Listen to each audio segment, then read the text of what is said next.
Affligé d'une maladie consommant lentement son corps, la seule évasion de sa dure réalité était un jeu de stratégie. Il a joué de manière obsessionnelle, jour et nuit, juste jusqu'à ses derniers instants. Pourtant, la mort n'était pas la fin qu'il s'est réveillé dans le jeu qu'il aimait. Manquant complètement impuissant le statut ou les capacités, maintenant piégé dans ce monde, il s'est enfui pour le confort. Il doit se battre pour survivre à la force de renforcement de rien, et se lever pour conquérir le monde qui est devenu sa nouvelle réalité. L'histoire se concentre sur un jeune homme nommé Takuto, qui a passé la majeure partie de son temps absorbé par un jeu de stratégie, appelé Nations Éternelles, confiné à un lit d'hôpital. Takuto a trouvé du réconfort et un sens uniquement pour jouer aux Nations Éternelles, et finalement mort avec le jeu toujours en cours d'exécution. Mais sa mort n'était pas finale. Quelques instants plus tard, il ouvre les yeux, se retrouver assis sur un trône, au milieu des ruines anciennes dans une forêt. Sa première pensée est à quel point l'air est incroyablement frais et réel. Soudain, une femme s'approche de lui, demandant doucement s'il est enfin réveillé. Quand elle révèle son visage, Takuto la reconnaît instantanément comme A2. Un caractère elfique, des Nations Éternelles. A2 l'appelle respectueusement Votre Majesté, laissez Takuto complètement confus. Je me demande ce qui se passe sur Terre. En tant que fan d'anime expérimenté, il découvre rapidement qu'il doit avoir une manière ou d'une autre été transporté dans le monde des Nations Éternelles.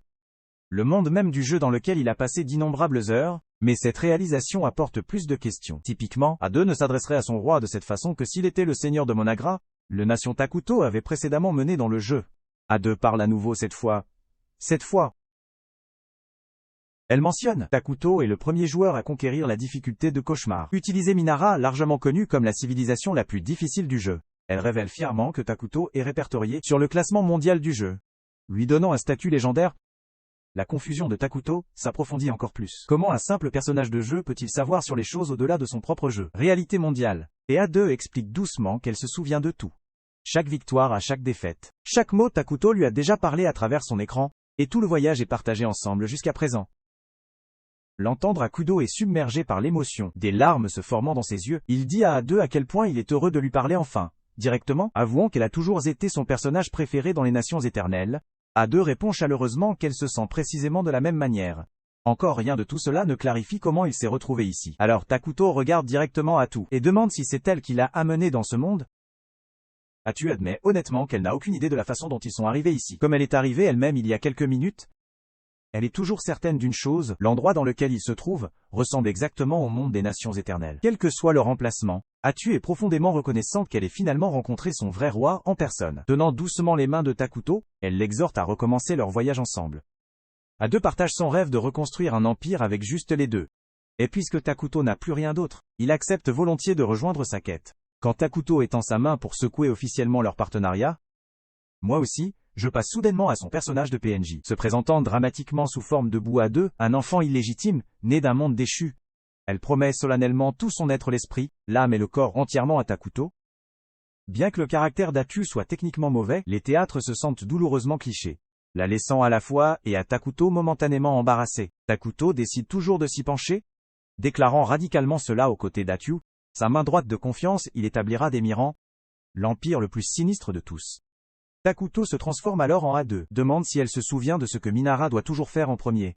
Fièrement, A2 déclare « Il devrait se cacher complètement. Rester invisible comme de vrais reclus pour éviter la découverte. Agir immédiatement. » Takuto invoque un éclaireur de production d'urgence. Un insecte étrange comme la créature avec des jambes extrêmement longues. Compte tenu de l'alignement de Minara sur le mal et la destruction, toutes leurs unités sont naturellement horribles. Y compris ce scout malgré tout. Takuto problème des commandes, en lui en demandant d'étudier soigneusement leur environnement, et 1. Il rappelle sévèrement que décevoir votre roi n'est pas une option. Et obéissant le scout parte sur sa tâche assignée. Takuto révèle alors à A2 qu'il peut réellement voir à travers les yeux du scout, confirmer à les deux que le monde fonctionne effectivement. Tout comme le jeu, il explique brièvement à une invocation de 2 maisons fonctionne. Ici, sa puissance magique totale actuelle est à 200 MP. Et la création de ce scout a consommé 100 MP. Takuto considère soigneusement ses options. Pour passer ses points magiques restants, construire une base ne coûterait que 20 MP. Mais il se demande aussi s'il devait prioriser la défense, en invoquant malheureusement un guerrier. Cela consommerait plus de pouvoir qu'il ne possède actuellement. Dans les Nations Éternelles, A2 est classé comme un personnage de héros, la rendre particulièrement puissante au combat. Mais depuis que leur nouveau voyage a à peine commencé, le niveau de force actuel d'un 2 ne reste qu'au niveau 3, ce qui est assez bas de toute façon. Merci à la reconnaissance du scout, Takuto gagne une image claire de leur environnement, qui se compose principalement de forêts sans fin. Donc, ce cadre s'avère un emplacement idéal pour établir la base de Minara. Bien que A2 trouve troublant qu'il n'y ait absolument pas d'animaux sauvages ou nourriture disponible à proximité, réalisé qu'il serait trop dangereux de déménager, Takuto demande au scout de prolonger sa recherche et explorer un périmètre encore plus large. A2 commence alors à se sentir découragée, croyant qu'elle ne contribue pas assez à sa sœur roi. Voir son expression découragée. Takuto la rassure doucement, dire que la simple prise de la voir à ses côtés est plus que suffisante. Profondément touché par ces mots sincères, A2 devient instantanément encore plus dévoué à lui. Pendant ce temps, leur éclaireur découvre bientôt un camping, habité par un groupe d'elfes noirs. Takuto hésite à ne pas savoir ce que devrait être leur prochain déménagement, parce qu'accidentellement, l'empiètement sur le territoire d'un autre groupe pourrait causer de graves problèmes. Alors il pense qu'il est préférable pour eux de s'allonger pour le moment. Moi aussi, suggérer de manière optimiste, que si les choses prennent un tour pour le pire, ils peuvent simplement s'échapper ensemble. Ces encouragements renforcent la confiance de Takuto. Il décide donc d'observer tranquillement les elfes noirs à distance de sécurité et découvrir ce qu'ils font ici. Mais, soudain, 3 elfes noirs trébuchaient directement dedans, attrapés à la fois Takuto et un d'eux au dépourvu. Takuto se fiche de surprise, réalisant les elfes noirs qu'il prévoyait d'éviter soigneusement. Ces mêmes elfes, il était prêt à fuir s'ils croisent. Sont maintenant debout, juste devant eux, lui et A2 restent incertains sur la façon dont la rencontre se déroulera. Mais reconnaître l'importance de rester calme dans des situations comme celle-ci, ils ont réussi à maintenir leur sang-froid. En même temps, les elfes d'Arc n'ont pas l'intention de nuire à personne. Ils expliquent qu'ils ont récemment été chassés de la ville, une fois appelés à la maison, et ont désespérément conduit leur peuple dans la forêt pour rechercher la sécurité. Et après un voyage difficile, ils ont réussi à créer un abri temporaire, dans cette terre maudite. Cependant, sans nourriture disponible, ils sont dans une situation désespérée. Connaître leurs enfants mourra de faim sans fourniture. Capitaine Nagi, leader des elfes d'Arc, explore actuellement cette sombre forêt aux côtés de ses soldats. De plus en plus, leur voyage aurait pu être complètement futile, puisque la zone semble complètement sans vie. Plusieurs des hommes de Magi commencent à se plaindre amèrement, arguant que cela aurait pu être mieux s'ils sont restés et sont morts, de retour dans la ville plutôt que de faire de faim ici. Ils ont rappelé des histoires sombres sur la forêt, être maudits par un homme mystérieux, un endroit où ni la vie ni l'amour ne peuvent jamais s'épanouir. Nagi les avertit rapidement contre la perte de l'espoir, rappeler à son peuple que s'ils vacillent maintenant, leurs enfants attendent avec anxiété au camp, n'aura aucune chance du tout. Il leur rappelle fermement que leurs enfants ont toujours confiance en eux. Et que le retour en arrière vide n'est tout simplement pas une option. Toujours alors que Nagi continue d'avancer, il ne peut s'empêcher de réfléchir aux paroles sinistres de son soldat. Au fond, il sait qu'il ne se trompe pas. Les chances de survie ici semblent incroyablement minces. Mais en tant que chef, il ne peut pas se permettre de montrer la peur ou d'abandonner, parce que son peuple dépend de lui. Pour les guider en toute sécurité à travers cette crise, marcher plus profondément dans les bois, Nagi sent soudainement la présence de Takuto et A2. Une vague d'effroi se précipite à travers lui, peur que ces entités inconnues puissent attaquer sans pitié, et efface toute son équipe. Quel que soit le choix qu'il fait ensuite pourrait déterminer le sort de son peuple. Alors Magi se fait de décider de se approcher diplomatiquement. Quand Magi les attend enfin, il est surpris par l'esprit sombre de Takuto comme l'apparence. Bien que les deux semblent relativement normaux, sans hésitation, Magi tombe immédiatement à genoux, inciter ses disciples à faire de même, puis avec une voix pleine d'humilité, il s'excuse d'avoir entré votre territoire sans talat. A2 flagrant froidement. L'interroge fortement, en demandant à savoir pourquoi il entraverait, malgré le fait que c'était interdit. Nagi explique nerveusement leur situation désespérée. Comment leur peuple a été banni sans avertissement, forcé de fuir leur ville sans fourniture, le voyage épuisant, et les enfants affamés attendent toujours avec anxiété dans la forêt. Se sentir de plus en plus anxieux sous le regard dur d'Atu, Nagi Braisis lui-même a convaincu qu'ils sont sur le point de l'exécuter.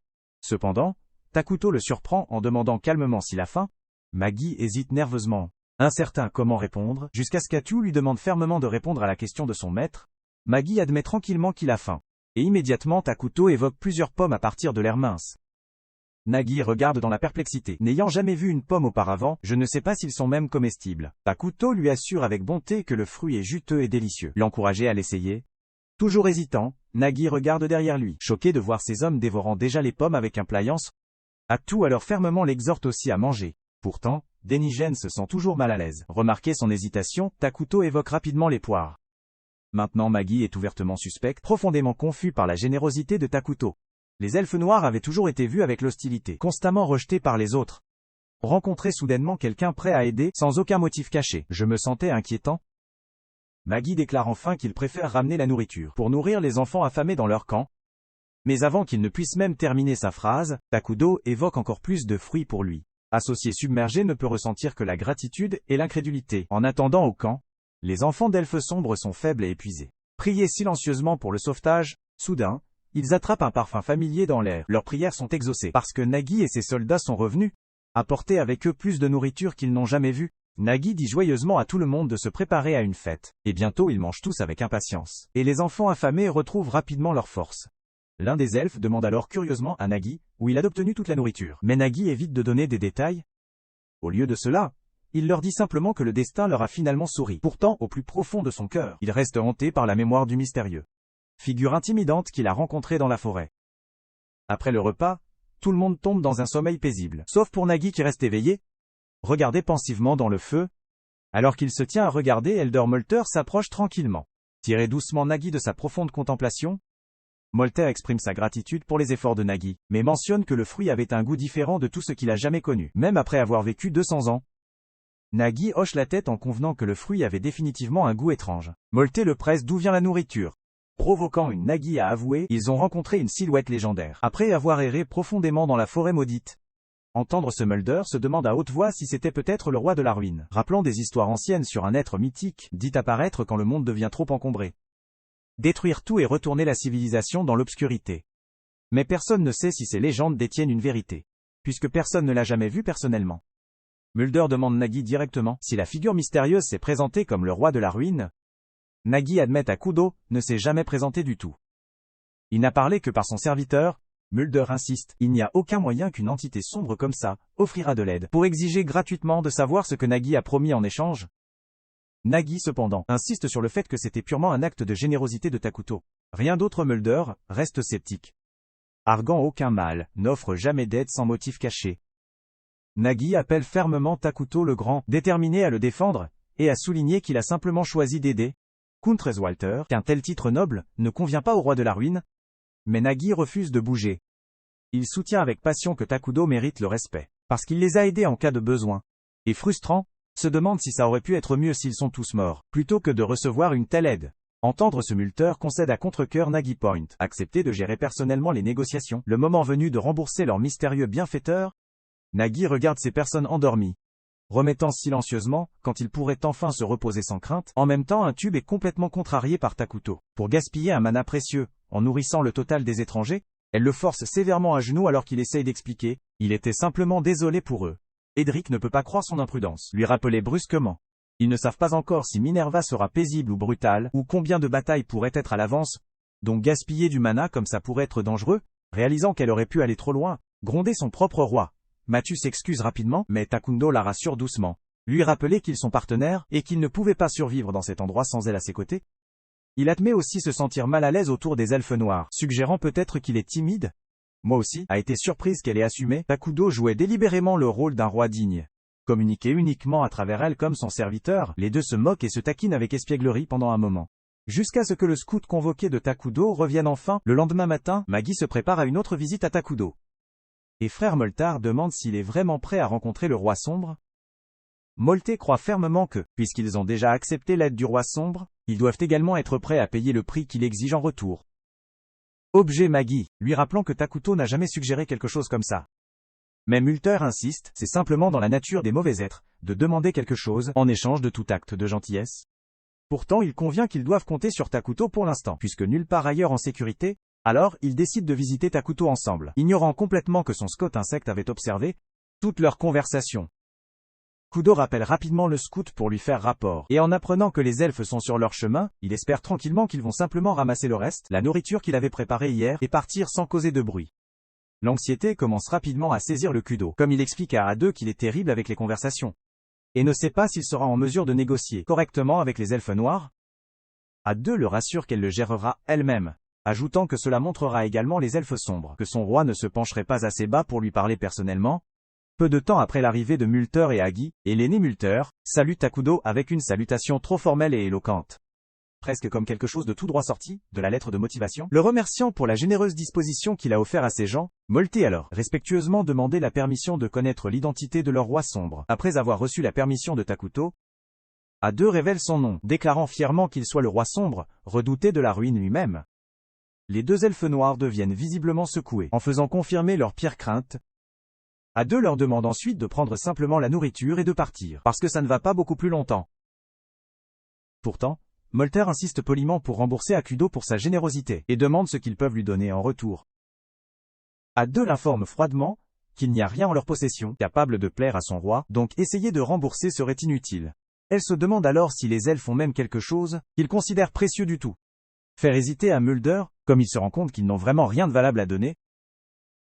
Remarquer son hésitation, A2 lui donne immédiatement un rhume, star intimidant, et lui demande avec suspicion s'il planifie secrètement quelque chose. Molter devient visiblement agité, et Takuto réalise rapidement que leur conversation se déroule rapidement, alors il signale immédiatement A2, pour discuter tranquillement de la façon dont il devrait procéder, mais A2 devient frustrée, parce qu'elle pense que Takuto est beaucoup trop doux sur ces deux elfes désespérés. Et elle insiste sur le fait que ces gars-là n'ont aucune idée de la façon de gérer les négociations, et si cela continue, ils se transformeront en un mal de tête ennuyeux plus tard. Elle suggère donc de façon spectaculaire de les tuer tous les deux, et afficher la tête autour de la base, comme un avertissement clair, mais Takuto lui dit rapidement d'arrêter d'agir comme un psycho. Il explique calmement que les elfes semblent vraiment vouloir une coexistence paisible, et souhaitent sincèrement rembourser leur gentillesse. Au lieu de simplement distribuer des cadeaux, il suggère de demander quelque chose de petit en retour, garder leur relation avec les elfes positifs. A2 est d'accord à contre-cœur, et puis dit aux elfes que son roi a décidé d'accepter leur offre de son paiement. Voir Multer se détendre soudainement fait que Takudo d'un A2 réalise tous les deux qu'ils paniquaient plus tôt, parce qu'il avait totalement supposé Takudo agirait comme un méchant typique. A2 gronde Mulder pour avoir mal jugé son roi si durement, mais alors elle fait une pause, réalisant qu'elle ne sait pas vraiment quoi leur demander. Heureusement Takuto propose rapidement une excellente idée, et suggère qu'ils demandent aux elfes de leur fournir des informations sur le monde en dehors de cette forêt. Molter s'allume immédiatement avec un soulagement, promettant avec impatience qu'il partagera toutes les connaissances qu'il a acquises à propos du monde extérieur à hoche la tête, mais ajoute sévèrement qu'une fois que Molter a fourni les informations, lui et sa tribu doivent quitter la forêt immédiatement. Cela choque profondément Molt. Et il plaide rapidement d'être autorisé à continuer à y vivre, sous la protection de Takuto, mais A2 leur claque pour arrêter de pousser leur chance. S'ils apprécient leur vie. Maggie essaye de discuter plus loin, mais Mulder le fait rapidement taire. Admettre qu'ils doivent respecter les souhaits du roi, il commence à se tourner pour partir. Mais les regarder, Takuto ressent soudainement une culpabilité pour les expulser comme ça. Il change brusquement d'avis. Dire le mortier et Maggie qu'au lieu de partir, ils peuvent devenir citoyens de son royaume. Les deux elfes se fichent complètement stupéfaits par cette gentillesse inattendue. Bien que personne ne soit plus choqué qu'un d'eux, qui ne peut pas croire ce qu'elle entend. Elle remet immédiatement à la logique de Takuto. Demander ce qu'il pense l'en faire. Il lui rappelle calmement le système de réfugiés du jeu. Permettre à différentes races de rejoindre paisiblement leur nation. Et puisque les elfes noirs sont neutres alignés, il souligne, ils se fondent facilement dans la fabrication des attributs maléfiques de leur royaume. Coexistence tout à fait possible. A2 n'est toujours pas totalement convaincu, parce que le mal, les espèces alignées finissent généralement par provoquer un drame entre eux. Mais Takuto rafraîchit doucement sa mémoire que leurs principaux citoyens, nommés homunculi, ressemblent littéralement à des humains qui a été déchiqueté et remis en place par un enfant de 5 ans, et il n'y a aucun moyen, ils vont passer du temps avec ces choses effrayantes toute la journée. L'image horrible des homoncules vient immédiatement dans l'esprit d'Atuo, changer instantanément d'avis. Elle accepte rapidement et se tourne vers Moltar et Nagi, déclarant que Takuda prévoit de construire bientôt un royaume à part entière, et leur offre généreusement la citoyenneté. S'ils sont prêts à jurer la fidélité, Molter hésite à demander exactement ce que signifie devenir leur citoyen, et Atessu répond sans hésiter qu'ils deviennent essentiellement des êtres alignés mauvais. Elle les assure toujours avec un sourire narquois, que le mal n'est pas aussi mauvais qu'il y paraît. C'est en fait beaucoup plus amusant. Peu de temps après Takudo et ETU, visiter la colonie des elfes d'Arc, où tout le monde attend avec impatience son arrivée. Ils sont si terrifiés que certains des elfes les plus faibles s'évanouissent à la vue de Taku. Calmement, Takudo prend sa place sur le trône avec ETU à ses côtés, qui annonce clairement à tout le monde à rassembler cela à partir de maintenant. Ils appartiennent officiellement à leur nouveau Kingdom Manage. Elle a ensuite demandé à Kudo s'il est certain, et avec confiance qu'il dit « ouais » et confirme ça sur son écran. Et comme ça les elfes noirs sont officiellement des citoyens de la gestion. Un vrai les félicite.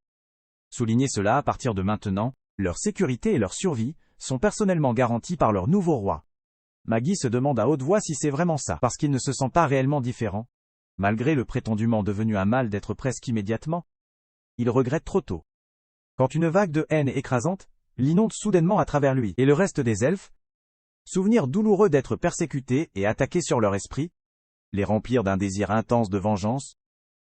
Voir tout le monde souffrir soudainement, Takuto demande doucement s'ils vont bien, et entendre sa véritable préoccupation, Nagi devient émotionnel, profondément ému par la prise de conscience que quelqu'un se soucie enfin d'eux. Avec des larmes coulant sur leur visage, les elfes noirs commencent à encourager passionnément Takuto, le laissant un peu dépasser. Mais profondément touché par leur enthousiasme, après quelques jours, Multer présente une carte du continent à Takuto, qui s'effondre immédiatement avec incrédulité. A2 demande ce qui le dérange, et il fait simplement des gestes vers la carte disant « Leur emplacement de départ ne pouvait pas être flippant pire. Ils sont coincés sur un continent partagé par 2 putains de gigantesques civilisations puissantes.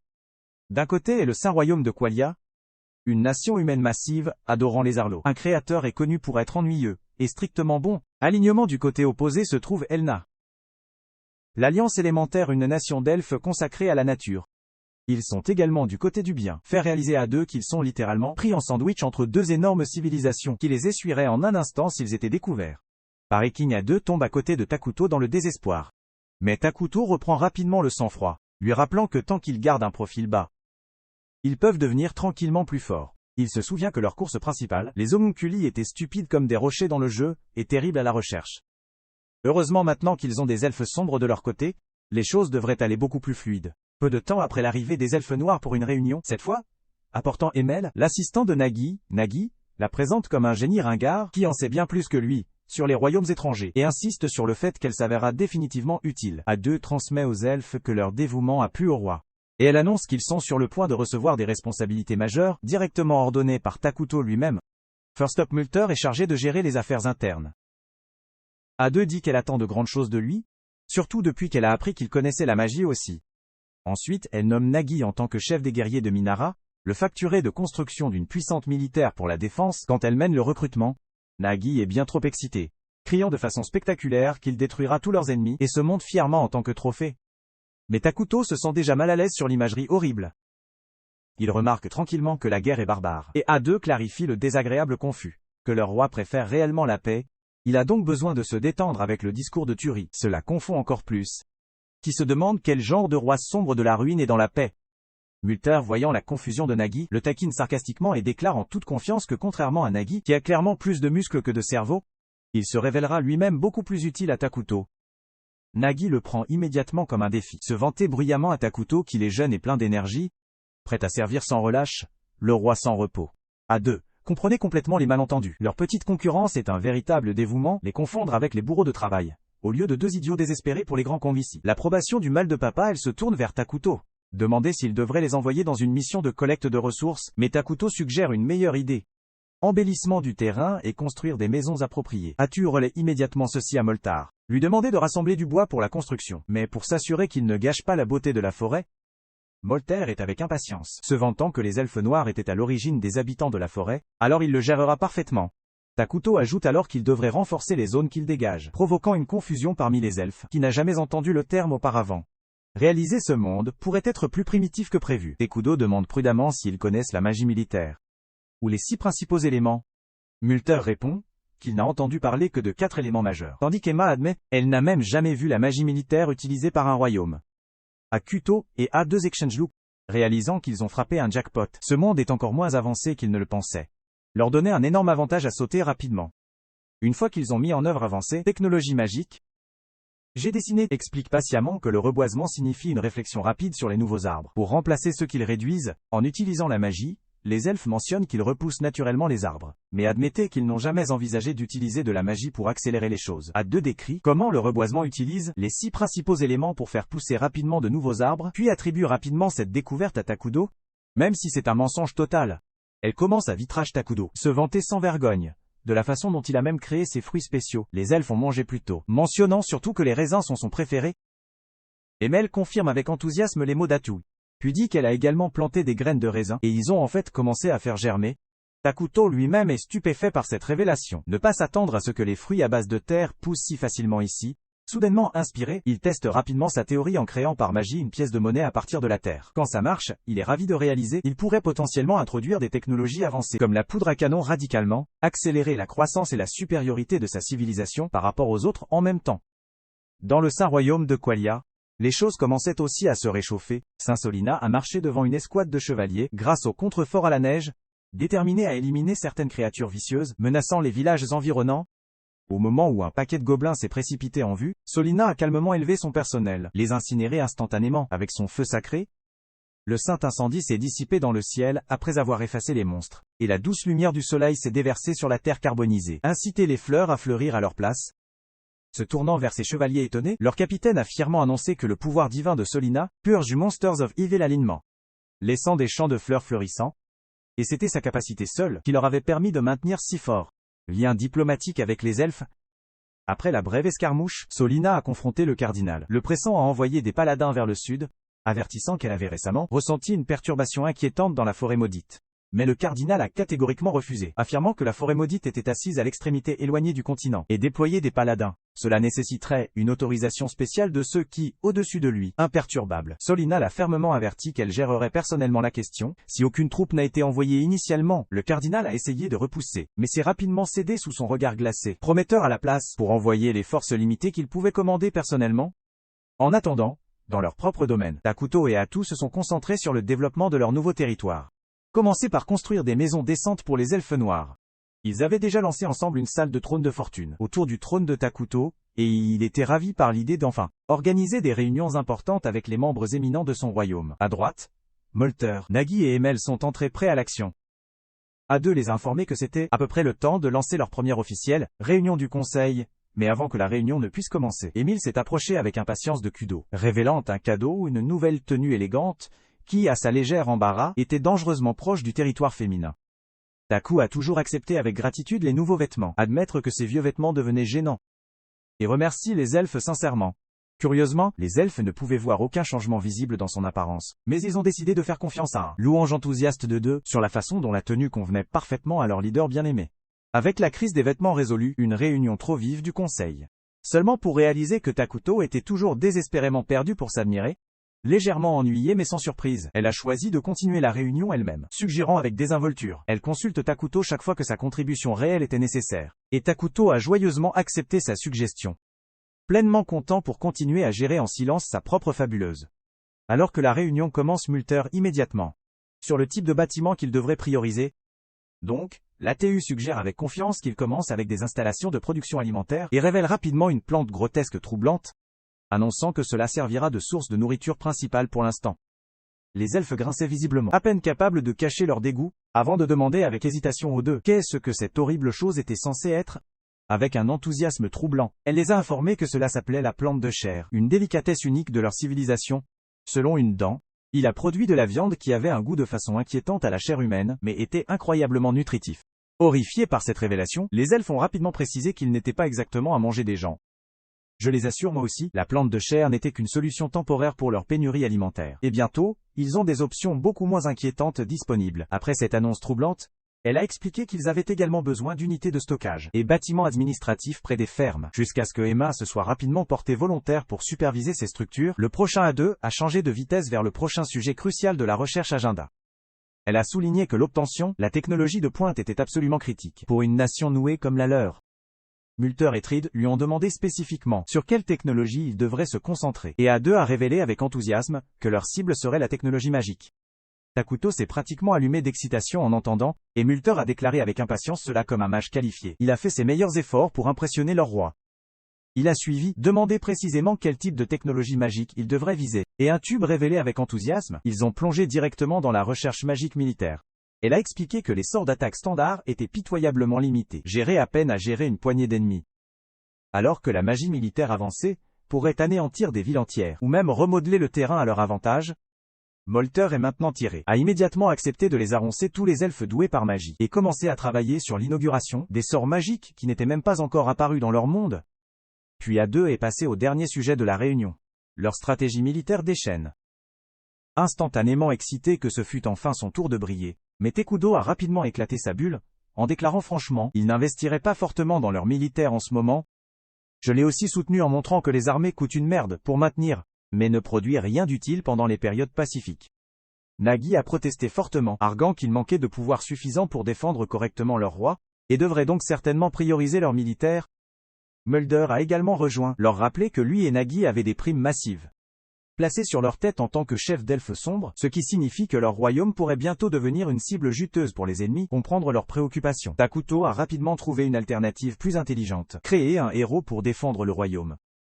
A2 a immédiatement convenu, admettre que les héros étaient coûteux à l'avance, mais nécessitaient un entretien zéro, en faisant le choix parfait étant donné leur situation actuelle. Les elfes ont regardé fixe, avoir clairement aucune idée de ce que l'enfer un héros était même censé être. A2 a rapidement précisé que les héros étaient des êtres ridiculement puissants, qui a servi directement sous le roi. Elle a expliqué que chaque héros avait certaines conditions, qui devaient être rencontrées avant de les invoquer, mais elle les a rassurés avec confiance. Ils pourraient bientôt invoquer leur premier héros. Takuto, pompé comme jamais, était déjà excité à l'idée. Il se souvenait que presque tout dans ce monde avait besoin de mana, et un royaume ne pouvait que rassembler ce mana directement de son propre peuple. Plus les citoyens étaient heureux, plus ils ont produit de mana, et Takuto a fait un vœu silencieux juste là. Il a transformé ce royaume en le plus heureux. Putain de place sur toute la planète. En même temps, loin dans le saint royaume de Qualia, un paladin junior nommé Lornens venait de recevoir l'honneur douteux d'être sélectionné pour une équipe d'enquête, se dirigeant directement dans la forêt maudite notoire. L'accompagnant était un vétéran paladin nommé Wordle, dont le passe-temps préféré faisait clairement de la vie de Lornus un enfer vivant. Avec ses taquineries constantes, Wordle immédiatement a commencé à râler sur la petite taille de leur unité d'enquête. Composée de seulement 2 paladins et une poignée de mercenaires, il grommela fort sur la façon dont l'Église devrait sérieusement commencer à prendre plus sérieusement les prophéties de Saint Solina. Lorneus a pratiquant avec prudence, bien qu'il soit douloureusement conscient, personne ne pouvait prédire ce que les hauts supérieurs avaient planifié. Une chose qu'il savait cependant, était ce que s'ils parviennent à mener cette enquête, il recevrait d'énormes récompenses, mais si les choses se passaient vers le sud, sa tête serait certainement le premier sur le blocage. De retour au Miran, Takuto s'est promené dans le royaume en développement, inspecté les premiers stades de sa civilisation, avec un profond sentiment de nostalgie. C'était une scène qu'il a été témoin de milliers de fois auparavant, mais toujours à travers un écran, jamais en personne cette fois. Il avait raison dans le cœur des choses. Animal lui a fait avec impatience une visite détaillée, expliquant fièrement que les elfes noirs ont excellé dans la construction de maisons d'arbres, bien qu'en ce moment, le projet de logement rampait, puisque les elfes avaient priorisé la culture des arbres de chair. Heureusement, les arbres de chair grotesques semblaient bien prospérer, et ils avaient déjà réussi à construire installations de stockage et d'administration. Émile a également mentionné qu'ils avaient découvert un ressort d'eau douce à proximité, et essayaient maintenant de trouver des moyens d'en tirer de l'eau. Pendant ce temps, Multer et un tas d'autres mages ont brûlé durement sur leurs recherches magiques dans un récemment laboratoire terminé. Entendre tout ce progrès a fait que Takuto se sent vraiment soulagé. Mais il était particulièrement ravi d'entendre que les elfes manipulaient de manière proactive les choses, comme rechercher des sources d'eau par eux-mêmes. Voir les elfes, qui avaient l'air complètement drainés à leur arrivée. Maintenant, souriant joyeusement, était un énorme soulagement. Quand Takuto a partagé sa joie avec Emel, elle a soudainement fondu en larmes de bonheur. Le surprenant complètement, Takuto a paniqué momentanément à l'effondrement inattendu. Mais heureusement, Emel a rapidement retrouvé son sang-froid, et a poursuivi la tournée, comme si rien n'était arrivé. Emel a guidé Takuto, et un tube vers la ferme des arbres de chair. Avec une excitation notable, elle a expliqué que grâce aux outils que Takuto avait généreusement fournis, ils pourraient bientôt profiter de leur toute première récolte. Après cela, Emel les a guidés vers le printemps d'eau douce. Les elfes avaient découvert plus tôt, mais immédiatement remarqué, l'ambiance était totalement différente cette fois. Au lieu d'une eau étincelante claire, et il est devenu trouble et sombre, laissant Emma visiblement écrasée, en supposant qu'il était devenu inutilisable avant. A2 pouvait même expliquer pourquoi ce n'était pas le cas. Multer et Nagi sont également arrivés pour découvrir l'eau. Tous deux sont rapidement d'accord avec Emel, croyant que le printemps avait été ruiné. Mais A2 a juste ramassé un peu de liquide sombre, et a pris une longue gorgée assurant à tout le monde qu'il était parfaitement sûr. Moi aussi, puis a précisé que le printemps avait seulement l'air effrayant et troublant, parce qu'il était officiellement fait partie de Minara, tout cela grâce à une petite fonctionnalité soignée connue sous le nom de terrain maudit. Takuto a sonné en disant doucement aux elfes de prendre une profonde inspiration. Dès qu'ils ont inhalé l'air sombre, ils ont été instantanément sous tension, leur esprit plus clair et leur corps revitalisé. Aou a expliqué avec bonheur que le terrain maudit accorde des bonus à toutes les créatures alignées sur le mal, tout en gâchant gravement quiconque avec un alignement neutre ou bon.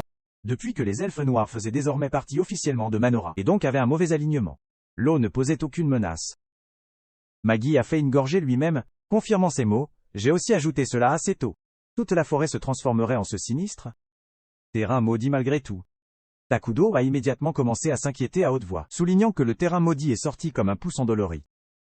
Molter acquiesça gravement en acceptant que, une fois que toute la forêt a tourné cette ombre inquiétante de effrayant, ils deviennent des cibles faciles pour leurs ennemis. Naturellement, Nagi a sauté sur l'occasion pour insister à nouveau, ils avaient désespérément besoin d'une armée. Mais Takuto et Atu l'ont rassuré à nouveau, que leur solution était de invoquer un héros.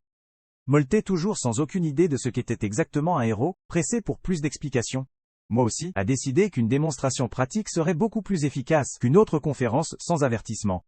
A2 a sorti un tas de tentacules noirs de pitch de son dos, tranchant sans effort à travers les arbres voisins, comme s'ils étaient des cure-dents. Avant de révéler avec suffisance, elle était elle-même un héros. Elle est désinvolte, mentionné qu'elle n'avait que 1% de sa pleine puissance disponible. Pourtant, Elle pouvait encore effacer les armées entières seule. Takuto Heroes avec impatience encore plus aux elfes stupéfaits. Se vantant que les héros étaient vraiment des badass, se renforçant continuellement sans aucun effort. Réalisant qu'il s'est un peu emporté, il a rapidement déplacé la conversation, et a réprimandé un trop légèrement, lui dire que montrer ne nécessitait pas couper les arbres innocents. Et insister pour qu'elle nettoie le gâchis après. Les elfes étaient cependant au-delà de l'impression. Ils ont immédiatement déclaré Takuto un souverain incroyable. Pour avoir des subordonnés assez puissants pour provoquer une telle dévastation occasionnelle, ils ont décidé qu'il a dû construire un magnifique palais, digne d'un tel roi. Takuto maladroitement a protesté qu'il n'avait pas vraiment besoin de grand pour le moment, mais les elfes ont refusé de bouger, insistant sur le fait qu'il n'y avait aucun moyen en enfer, ils laisseraient leur roi estimé vivre dans des maisons ordinaires, comme le leur côté avec les elfes.